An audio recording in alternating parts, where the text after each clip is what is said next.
Bismillahirrahmanirrahim. Sahabat Molaf, tahu nggak bahwa ada kesalahan atau dikategorikan sebagai dosa Nabi Isa Al-Masih atau Yesus Kristus dalam Bible. Tapi murtadin teh masih aja ya menganggap kalau Nabi Isa itu adalah Tuhan, baik dalam Al-Quran maupun dalam Bible, karena tidak ada dosanya. Penasaran? Selengkapnya hanya di Molaf Channel dalam program 3M.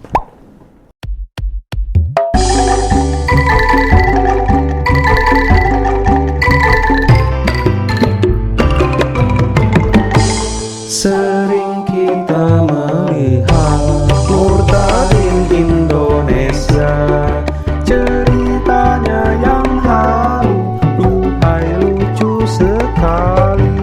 Ceritanya yang halu, duhai lucu sekali. Oh murtadin, minum formalin jadi kafirin.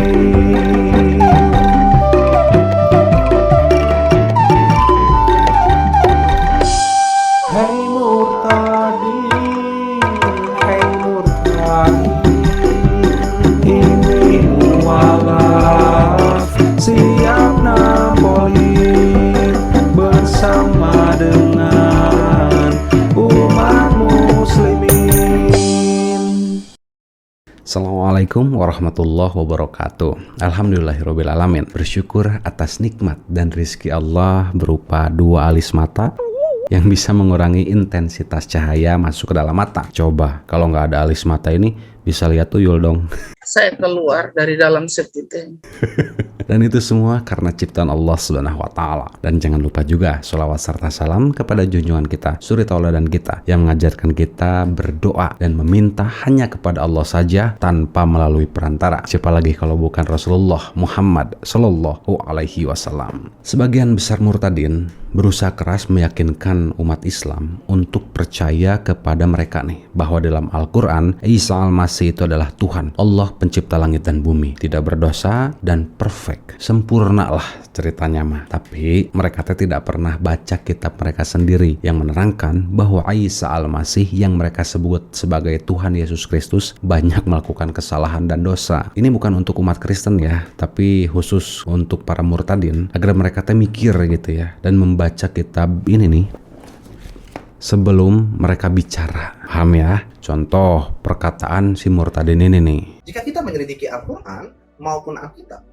kita akan melihat bahwa semua nabi lain pernah berdosa, saudara. Isa Al-Masih adalah satu-satunya nabi yang tidak pernah berdosa. Dan hanya Allah yang tidak pernah berdosa. Nah, kesimpulannya, berarti Isa Al-Masih adalah Tuhan karena dia tidak pernah berdosa dan dia adalah suci.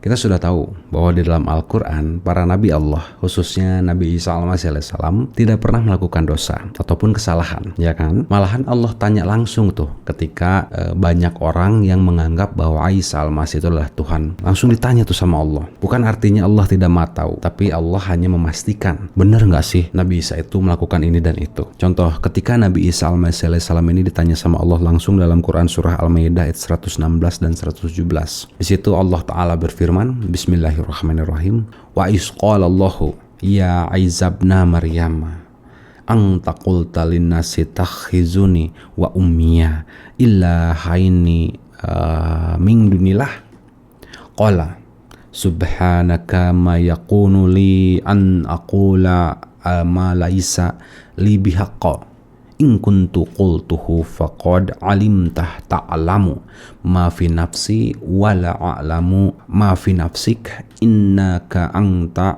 alamul guyub. Ayat 117-nya, maqultu lahum ma amartani bihi ani budullaha rabbi wa rabbakum wa kuntu alaihim syahidam madumtu fihim falama tawaffatani faitani kunta antar raqiba alaihim wa anta ala kulli syai'in syahid. Apa para murtadin baca ini?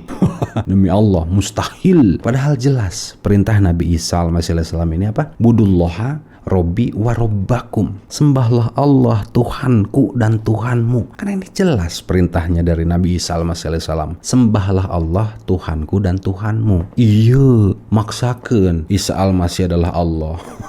Bebanguk sia hurung. Mereka tidak sadar kalau dalam Bible itu ada kesalahan fatal dari penulis tentang kisah Isa atau Yesus Al-Masih alaihissalam ini yang menyelipkan cerita bahwa Yesus ini melakukan kesalahan dan dosa yang tidak disadarinya. Contoh, kisah ini itu terdapat dalam Matius 12 ayat 34, Matius 23 ayat 33. Di sini Yesus menghina atau membuli atau melakukan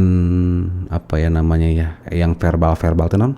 Ya itulah ya, menghina lah istilahnya dengan kalimat-kalimat kepada manusia dengan kalimat hei kamu keturunan ular beludak. Bayangkan, padahal itu teh ahli Taurat dan orang Farisi gitu yang diomongin teh bukan ular, tapi dihina dengan sebutan binatang. Percaya Yesus atau Isa ngomong kayak gini. Terus nih ya, Yesus kan bilang dalam Matius 15 ayat 4, Matius 19 ayat 19, Markus 7 ayat 10, Markus 10 ayat 19, lalu di Lukas 18 ayat 20, Yesus bilang begini, mengikuti apa yang dikatakan Musa, hormatilah ayahmu dan ibumu supaya lanjut umurmu di tanah yang telah Tuhan Allah berikan kepadamu. Yesus juga bilang nih di dalam Matius 5 ayat 9, berbahagialah orang yang membawa damai, karena mereka akan disebut anak-anak Allah. Tapi di dalam Matius 10 ayat 34 sampai 37, Yesus bilang begini, jangan kamu menyangka bahwa aku datang untuk membawa damai di atas bumi. Aku datang bukan untuk membawa damai, melainkan pedang. Sebab aku datang untuk memisahkan orang dari ayahnya, anak perempuan dari ibunya, menantu perempuan dari ibu mertuanya, dan musuh orang ialah orang-orang seisi rumahnya. Barang siapa mengasihi bapaknya atau ibunya lebih daripadaku, kata Yesus, ia tidak layak bagiku. Dan barang siapa mengasihi anaknya laki-laki atau perempuan lebih daripada Yesus, katanya ya, ia tidak layak bagi Yesus. Bahkan dalam Lukas, Yesus suruh membenci orang. Coba lihat nih, dalam Lukas 14 ayat 26. Jikalau seorang datang kepadaku dan ia tidak membenci bapaknya, tidak membenci ibunya, tidak membenci istrinya, anak-anaknya, saudaranya laki-laki atau perempuan, bahkan nyawanya sendiri, ia tidak dapat menjadi muridku. Wow, keras banget ya ini. Ngegas sih Yesus ngomongnya ya. Tapi percaya nggak Yesus yang dianggap Tuhan ngomong seperti ini? Terus Yesus juga tidak mengakui ibunya yang melahirkannya. Waduh, nggak percaya. Coba lihat dalam Matius 12 ayat 46 sampai 50, terus Markus 3 ayat 31 sampai 35, dan juga Lukas 8 ayat 19 sampai 21. Ketika Yesus sedang khotbah atau ceramah nih, datanglah Maria atau ibunya Yesus dan saudara-saudaranya karena ingin bertemu dengan Yesus. Tapi coba lihat Yesus bilang apa? Siapa ibuku? Siapa saudara-saudaraku? Sambil menunjuk murid-muridnya. Ini ibuku dan ini saudara-saudaraku. Barang siapa melakukan kehendak Allah atau kehendak Allah, kehendak Bapa, dialah saudaraku laki-laki dan saudaraku perempuan. Dan dialah ibuku. Lah, bukannya Maria yang hamil dan melahirkan Yesus atas kehendak Allah karena ingin berubah menjadi manusia? Apalagi saudara-saudaranya yang membantu dia ketika dakwah ya. Kok sampai nggak dianggap gitu di ayat ini? Astagfirullah. Percaya seorang Yesus yang dianggap Tuhan, bahkan dianggap Allah, melakukan hal seperti ini. Nauzubillahi min dzalik. Terus Yesus juga pernah ngacak-ngacak pasar nih, sampai orang-orang yang ada di situ tuh jengkel, sakit hati karena kelakuan Yesus. Coba lihat nih dalam Matius 21 ayat 12 sampai 14. Terus dalam Markus 11 ayat 15 sampai 17.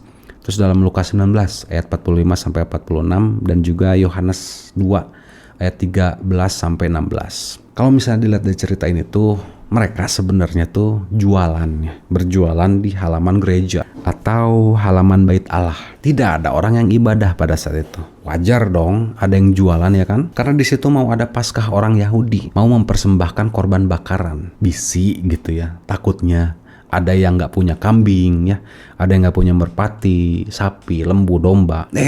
Datang Yesus malah diacak-acak itu mejanya, dijungkir balikan, bangku-bangkunya dihancurin ya. Ada sapi, ada kambing, domba, merpati, dilepas, diusir, diporak-porandakan gitu, diacak-acak lah ya. Mirip-mirip Satpol PP India lah.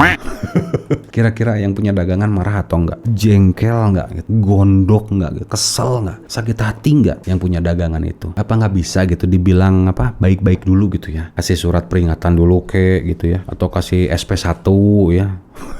Kasih pemberitahuan dulu bahwa jangan berjualan di halaman Bait Allah. Di luar aja ya, di halaman boleh silakan jualan. Atau nanti saya bikinin field market gitu ya. Field market field market ya, atau lapangan untuk dagang. Kan enak gitu ya. Ada solusi, ada salam damai gitu ya.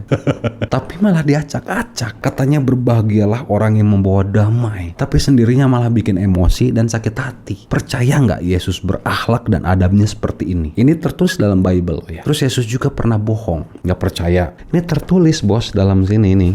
Tertulis semua. Coba dicek di Yohanes 7 ya, ayat 1-13. Ini saya singkat aja ya ceritanya ya. Jadi supaya teman-teman biar paham. Tapi ayatnya ada di pinggir saya ya. Jadi ada hari raya Pondok Daun. Di situ hari rayanya orang Yahudi ya. Yesus pada saat itu ada di Galilea. Terus datanglah saudara-saudaranya Yesus ini ngajak Yesus untuk berangkat ke pesta tersebut. Ya, mereka mungkin bilang seperti ini, "Paman, berangkat yuk paman." Kita ke Yudea gitu ya. Biar orang-orang tuh tahu perbuatan paman tuh seperti apa gitu. Tapi Yesus bilang apa?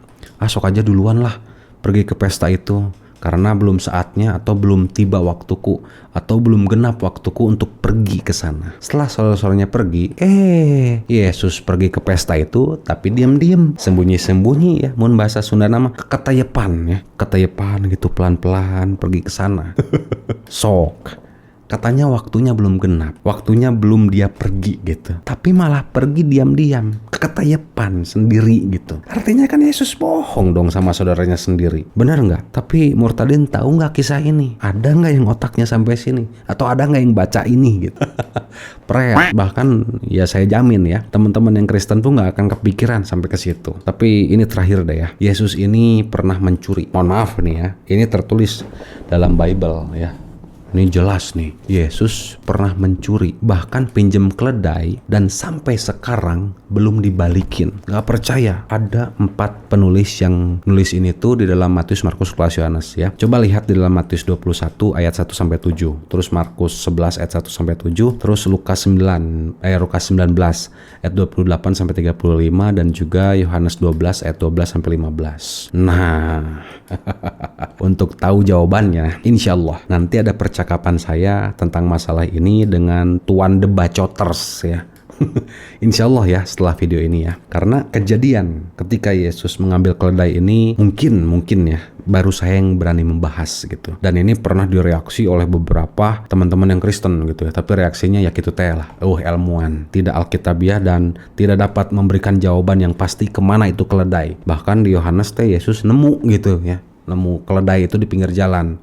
Tuh nyambung cari tanah. Tapi nanti kita akan bahas itu ya. Jadi kesimpulannya gini sahabat mualaf. Percayakah sahabat mualaf dan orang-orang yang percaya bahwa Yesus itu adalah Tuhan dan Yesus melakukan semua ini, berbuat hal yang tidak pantas, bertentangan dengan ucapannya sendiri, dan bahkan tidak sesuai dengan hukum Taurat. Bahkan mungkin ini melakukan dosa yang tidak disadarinya, atau ini hanya karangan si penulis Alkitab saja gitu ya, atau supaya mendapatkan keuntungan yang lebih dan teman-teman dibuat bingung gitu. Dengan Matius, Markus, Lukas, Yohanes itu berbeda ceritanya. Karena saya yakin dan percaya demi Allah, Nabi Isa atau Yesus Kristus alaihissalam ini tidak pernah melakukan perbuatan tercela seperti yang tertulis dalam Bible. Beneran. Jadi apa yang dikatakan dan dilakukan oleh murtadin ini, jika kita menyelidiki Al-Quran maupun Alkitab, kita akan melihat bahwa semua nabi lain pernah berdosa, saudara. Isa Al-Masih adalah satu-satunya nabi yang tidak pernah berdosa.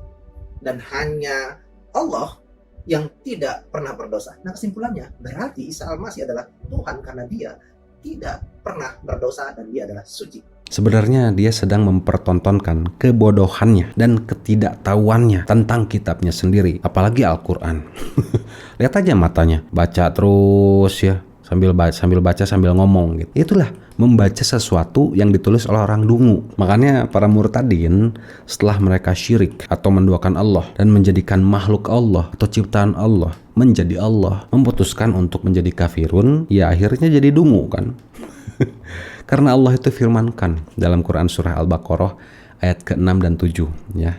Di situ Allah Ta'ala berfirman, innallazina kafaru sawa'un alaihim anzartahum am lam tunzirhum la yu'minun khatamallahu ala qulubihim wa ala sam'ihim wa ala absorihim gisyawatu walahum azabun azim. Terus dalam Quran surah Al-Baqarah juga tuh, dalam ayat yang ke-217 di suatu kalimat, wa ma yartadid minkum an dinihi fa yamut wa huwa kafirun faulaika habitat amalahum fi dunya wal akhirah wa ulaika ashabun nar hum fiha khalidun. Dan juga dalam Quran surah Al-Maidah ayat ke-72, innahu may yusyrik billahi faqad haramallahu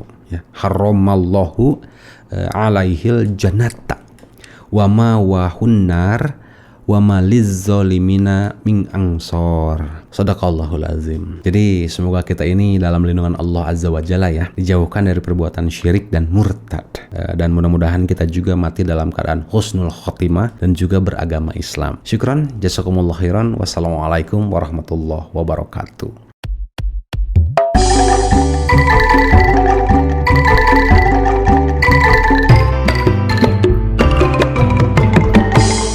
Sering